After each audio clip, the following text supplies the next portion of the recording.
Hello दोस्तों, एक बार फिर से स्वागत है आप सभी लोगों का कॉमर्स विद अनिल सर में।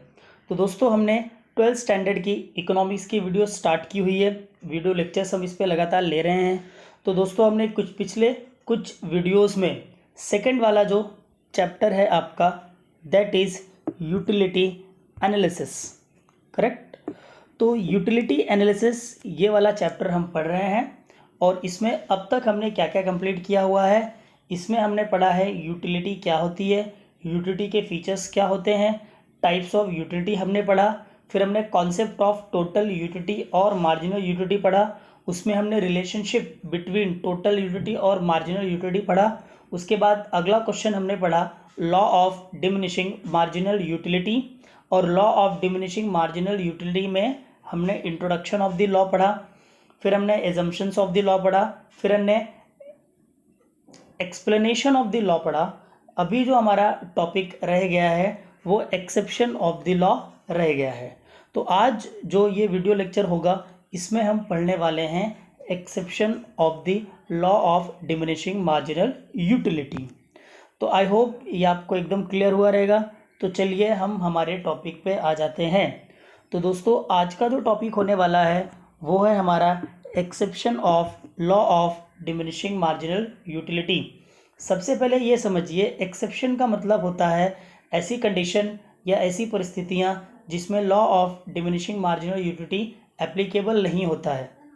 याद रखिएगा, इन कंडीशंस पे law of diminishing marginal utility बिल्कुल भी एप्लीकेबल नहीं होता है, और इन्हीं कंडीशंस को हम क्या बोलेंगे, exception of the law of diminishing marginal utility. तो आइए हम देखते हैं वो कौन से ऐसे पॉइंट्स हैं जिसमें हमारा ये महान लॉ एप्लीकेबल नहीं होता है। तो दोस्तों, इस कैटेगरी में पहला पॉइंट है आपका हॉबीज़। अब हॉबीज़ मतलब आपको समझ में आता है कि हॉबीज़ क्या होती हैं। कुछ लोगों को कुछ लाइक्स होती हैं जो बहुत स्पेसिफिक होती हैं, और उनके लिए उनका जो डिज़ायर होता है, उनकी जो इच्छा होती है बहुत ज़्यादा होती है, उसको हम बोलते हैं हॉबीज़। जैसे कि कुछ अलग अलग हॉबीज़ होती हैं, जैसे कि कलेक्शन ऑफ स्टैम्प्स की कुछ लोगों की हॉबीज़ होती है। कुछ लोग कॉइन्स कलेक्ट करना पसंद करते हैं, कुछ लोग पेंटिंग्स को कलेक्ट करना पसंद करते हैं, कुछ लोग म्यूज़िक्स के बड़े शौकीन होते हैं। तो वो क्या पसंद करते हैं, म्यूज़िक को सुनना और उसको कलेक्ट करना बड़ा पसंद होता है। आपके भी जो मोबाइल होगा उसमें भी आप म्यूज़िक ऐप में देखे रहोगे, आपके अलग अलग म्यूज़िक उसमें भरे होंगे, ठीक है। उसके अलावा रीडिंग बहुत कम लोगों का शौक़ होता है, लेकिन कुछ हमारे जैसे पागल लोग भी हैं। अलग ग्रह से आए हुए हम लोग हैं भाई, क्योंकि हम लोगों को इतने सारे हॉबीज़ में रीडिंग में एक हॉबी मिल गई। तो देखिए, इन हॉबीज़ के ऊपर law does not hold true, because every additional increase in the stock gives more pleasure. समझ में आया आपको? प्लेजर का मतलब क्या होता है, मज़ा, इंजॉयमेंट, जॉयनेस। तो हॉबीज़ के केस में क्या होता है, जितनी जो भी चीज़ें आप कलेक्शन करना पसंद करते हैं, सपोज़ आपका कलेक्शन का शौक है स्टैम्प, तो आप जितना स्टैम्प कलेक्ट करोगे आपको उतनी ज़्यादा क्या मिलेगी, यूटिलिटी, यानी उतना ज़्यादा आपको मज़ा आएगा, उतना ज़्यादा आपको प्लेजर मिलेगा। और इससे क्या होगा, आपकी मार्जिनल यूटिलिटी जो है ना वो इंक्रीज़ हो जाएगी, लेकिन लॉ क्या बोलता है, डिक्रीज़ होनी चाहिए, राइट। एग्जाम्पल के तौर पर देख सकते हैं, ये कुछ स्टैम्प्स मैंने कलेक्ट किए आपके लिए एग्जाम्पल के लिए। तो इस तरह के स्टैम्प्स का कलेक्शन का भी शौक़ होता है लोगों को भाई। तो लोग देखो, जितना ही ये कलेक्ट करेंगे, सपोज़ आपको स्टैम्प्स कलेक्ट करना बहुत पसंद है, आपको सपोज़ ये वाला मिल गया, राइट। उसके बाद आपके बाद ये सेकंड वाला मिल गया। तो पहला मिला था आप खुश थे, लेकिन सेकंड पे बहुत ज़्यादा खुश हुए, अरे यार मेरा कलेक्शन 2 हो गया। तीसरे पे और ज़्यादा खुशी, चौथे पे और ज़्यादा खुशी, पाँचवें छठे पे और ज़्यादा खुशी।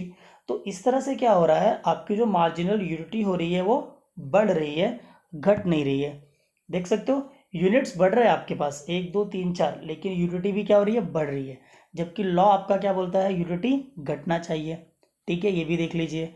इसी के साथ अलग अलग करेंसी नोट्स का भी शौक़ होता है। जूने पुराने नोट्स को भी कलेक्शन करने का कुछ लोगों का शौक़ होता है, राइट। अभी सपोज़ किसी को पुराने नोट, ये देख रहे हैं 1 रुपये वाला, ये एकदम पुराना टाइप का नोट है, ये 2 रुपये वाला, ये 5 रुपये वाला, फिर ये 10, फिर ये, अभी तो नए नोट आ गए हैं। तो कुछ लोगों को ना नोट्स कलेक्शन का भी शौक होता है। तो सपोज़ ये वाला उन्होंने कलेक्ट कर लिया पहला, उसके बाद इनको मिला दूसरा, तीसरा, यानी कि स्टॉक बढ़ा रहे हैं लेकिन इनकी यूटिलिटी घटेगी नहीं, बढ़ेगी। ठीक है, इसलिए लॉ एप्लीकेबल नहीं होगा, क्योंकि लॉ क्या बोलता है, जब आपका स्टॉक बढ़े तो एमयू क्या होनी चाहिए, डिमिनिश, यानी कम। लेकिन एक्सेप्शन के केस में यूटिलिटी क्या होती है, बढ़ती चली जाती है। अब देखो ना, लॉ के खिलाफ हो रहा है ना। लॉ बोल रहा है भाई कि जैसे जैसे आप कमोडिटी का कंजम्पशन बढ़ाओगे आपकी यूटिलिटी घटनी चाहिए, लेकिन यहाँ पे आपकी मार्जिनल यूटिलिटी क्या हो रही है, बढ़ रही है, इसलिए ये पॉइंट लॉ पे एप्लीकेबल नहीं होगा। उसके अलावा देख सकते हैं अलग अलग टाइप के नोट है ये। उसके अलावा कुछ लोगों का शौक होता है पेंटिंग्स कलेक्ट करने का, ये भी देख सकते हैं आप, पेंटिंग्स हैं।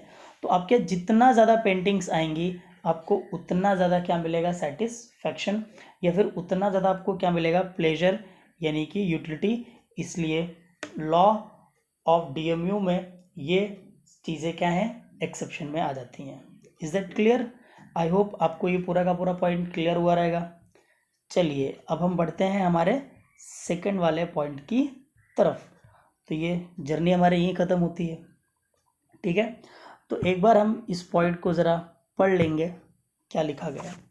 देखिए क्या बोला गया है, in certain hobbies like collection of various stamps and coins, rare paintings, music, readings etcetera, the law does not hold true because every additional increase in the stock give more pleasure।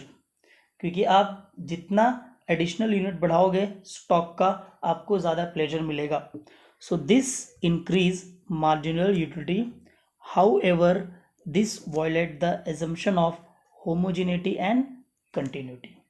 Is it clear? चलिए हम अगले point की तरफ रुख करते हैं। ठीक है, ये सब तो आपने देख ही लिया हुआ है।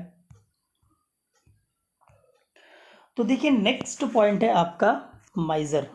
ठीक है, अब बोलोगे सर माइजर मतलब कौन? आपका वो दोस्त जो पार्टी मांगता है लेकिन देता नहीं, राइट? वो बोलेगा दोस्त पार्टी दे, लेकिन जब आप उससे मांगोगे देता नहीं है। ऐसे लोगों को हम क्या बोलते हैं, माइजर, यानी कि कंजूस लोग। और देखिए माइजर लोगों के पास जितना पैसा रहेगा, राइट, उसकी मार्जिनल यूटिलिटी उतनी बढ़ेगी। अगर उसके पास 10 का नोट है और 10 और मिल जाए तो मार्जिनल यूटिलिटी उसकी बढ़ेगी। फिर 30 रुपये मिल गए, बहुत बढ़ गई, फिर 40, 50, 60। तो पैसे के लिए जो माइजर लोगों की यूटिलिटी होती है वो कभी घटती नहीं है। उनका जो एमयू होता है, हर एक एडिशनल यूनिट ऑफ मनी के साथ मार्जिनल यूटिलिटी क्या होगी, इंक्रीज होती चली जाएगी। और माइजर लोग इस पैसे को खर्च नहीं करते क्योंकि उनको ज़्यादा चाहिए। 100 मिल गया, 200 चाहिए, 500 चाहिए, 1000 चाहिए। कभी उनका जो डिज़ायर होता है मनी के लिए वो ख़त्म नहीं होता।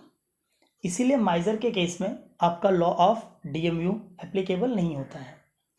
ठीक है, क्योंकि ऐसा क्यों होता है, क्योंकि आपका लॉ क्या बोलता है, लॉ आपका ये बोलता है कि जैसे जैसे आपका नंबर ऑफ कमोडिटी इंक्रीज होती है आपकी मार्जिनल यूटिलिटी डिमिनिश होती चली जाती है। लेकिन माइजर के केस में ऐसा नहीं होता, जितना ज़्यादा यूनिट ऑफ मनी उसको मिलेगा उसकी मार्जिनल यूटिलिटी बढ़ती जाती है, ना कि घटती जाती है, राइट? ऐसा क्यों होता है? क्योंकि ये पर्सन भी जो माइजर है इसका भी जो स्टेट ऑफ माइंड है वो कैसा है, थोड़ा बहुत इरेशनल है, यानी एब नॉर्मल बिहेवियर हो जाता है।